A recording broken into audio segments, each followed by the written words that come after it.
The last video I had shared a situation जहाँ पे एक पिक पॉकेटर बाजार जाकर चोरी करने की इंटेंशन से हाथ डालता है, पर उसको कुछ मिलता तो नहीं है जेब में, बट एक पिस्टल मिलती है और ट्रिगर दब जाता है और जो वो इंसान है जिसके जेब में वो हाथ डालता है उसकी डेथ हो जाती है।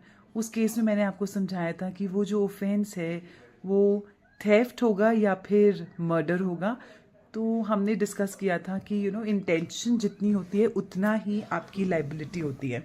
सो इंटेंशन थी थेफ्ट करने की, पर इसी सिचुएशन को अगर हम आगे समझें तो we also need to understand that जब उसने उस पर्सन की जेब में हाथ डाला, जब बर्गलर ने चोरी करते समय जब उस पर्सन की जेब में हाथ डाला तो उसको एक्चुअली मिला तो कुछ भी नहीं ना।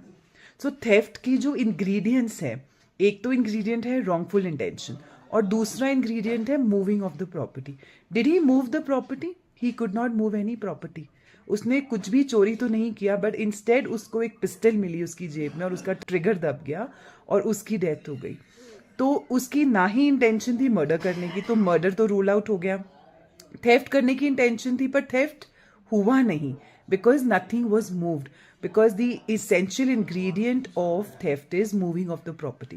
So he will be liable for attempt to theft. Because आप याद रखिए कि जब भी आप एक ऑफेंस करने जाते हैं तो अगर वो ऑफेंस जो आप एक्ट कर रहे हैं वो एक्ट अगर सक्सेसफुल होता है तो आपकी लाइबिलिटी ऑफेंस के लिए होती है, और अगर वही एक्ट अनसक्सेसफुल है, in that case the liability is only for the attempt.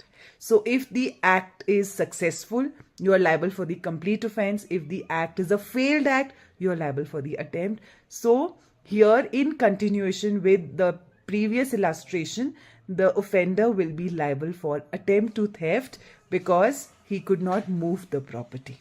In the last video, I had explained the difference between how to fix the liability, the difference between murder and theft, कि कैसे हम identify करेंगे कि किसकी liability होगी।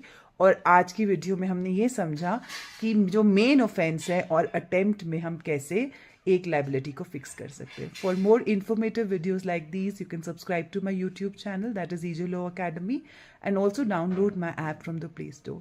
Till then, take care. Thank you. God bless.